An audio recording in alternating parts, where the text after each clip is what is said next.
Los gemelos Flores pactaron con la DEA entregar evidencia, además contribuyeron a la captura de 54 capos, revelan documentos. Margarito y Pedro Flores miden lo mismo, hablan igual. Ambos tienen ligeramente inclinada la ceja izquierda y los orificios de la nariz como si inhalaran aire profundamente. Son tan iguales que solo se pueden distinguir por las huellas digitales. Por eso aquella tarde de 2008, cuando Pedro habló con Joaquín El Chapo Guzmán, tuvo que aclararle que no fue él con quien se había reunido unas semanas antes en la Sierra Sinaloense. Ese era su gemelo, Margarito. El narcotraficante más buscado del mundo soltó un largo de asombro. La confusión creció cuando ambos decidieron cortarse el cabello casi a rape, cuando se perforaron el lóbulo izquierdo y se colgaron un diamante en la misma oreja. O cuando Margarito se rasuró el incipiente bigote que lo hacía diferenciarse un poco de Pedro. Autoridades del Departamento de Justicia consideraron que el éxito de los hermanos Flores radicó en su ADN idéntico.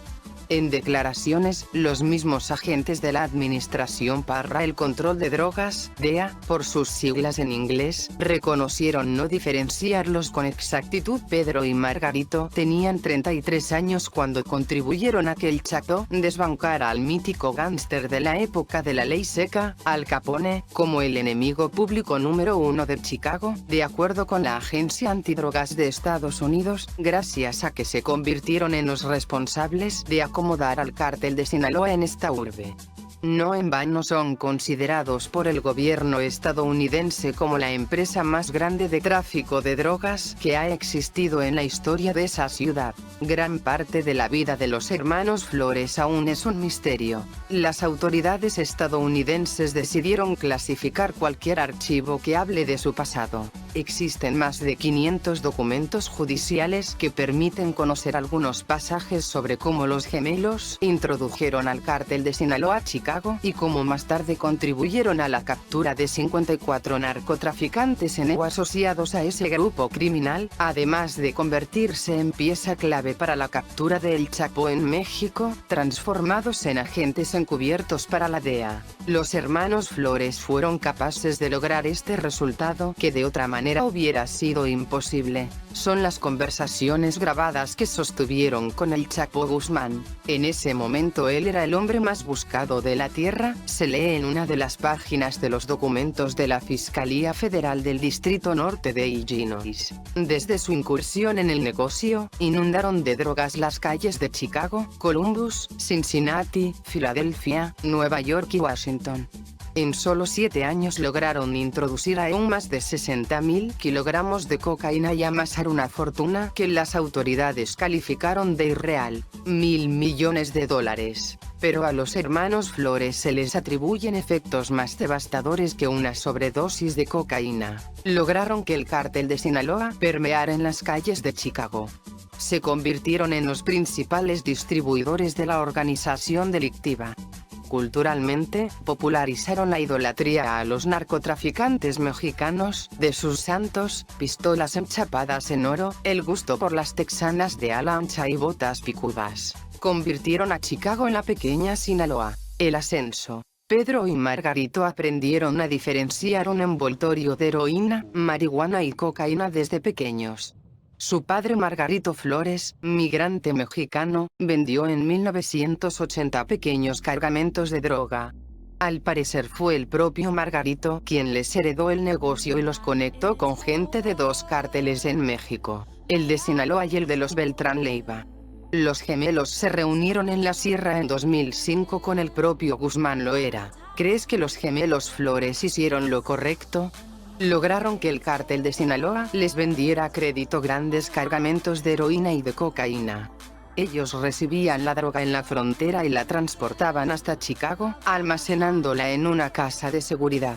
En aquella ciudad un equipo de trabajadores descargaba y empaquetaba los envíos, listos para distribuirse en los barrios. Testimonios proporcionados por la Fiscalía del Distrito Norte de Illinois detallan que solo de 2005 a 2008 los gemelos colocaron en las calles de Chicago, Columbus, Cincinnati, Filadelfia, Nueva York y Washington 1.500 kilos de cocaína mensuales. Sus ganancias superaron los $1.000 millones. Encubiertos. En 2008, los gemelos Flores tomaron una decisión que cambiaría el rumbo de los narcotraficantes mexicanos en EU. Voluntariamente pactaron con agentes antidrogas su entrega. A cambio de no pasar toda la vida en prisión, acordaron entregar evidencias que permitieran a las autoridades fincarles cargos a los líderes del cártel sinaloense. 6 meses después se convertirían en agentes encubiertos. Así, el gobierno de EU conoció la voz de Joaquín Guzmán e Ismael Zambada, y de su hijo Vicente Zambada. Grabaron conversaciones con los jefes del cártel. El acuerdo culminó con la captura de 54 narcotraficantes asociados al cártel de Sinaloa. En total, registraron 70 grabaciones y sus testimonios fueron presentados al gobierno de México para solicitar la extradición de Vicente Zambada y Joaquín Guzmán. Así, el gobierno de EU conoció la voz de Joaquín Guzmán e Ismael Zambada, y de su hijo Vicente Zambada. Grabaron conversaciones con los jefes del cártel. El acuerdo culminó con la captura de 54 narcotraficantes asociados al cártel de Sinaloa. En total, registraron 70 grabaciones y sus testimonios fueron presentados al gobierno de México para solicitar la extradición de Vicente Zambada y Joaquín Guzmán. Venganza. El 27 de junio de 2015 los gemelos se pararon frente al banquillo del juez Rubén Castillo a escuchar su sentencia. Castillo, uno de los magistrados más emblemáticos de Chicago, quien ha sentenciado desde hace 2 décadas a narcotraficantes de alto poder, inició su discurso señalando que los gemelos Flores eran su caso más devastador y sin precedentes. Cómo un par de jóvenes se convierten en los traficantes de droga más importantes desde la fundación de Chicago. Ustedes crearon una carretera de drogas.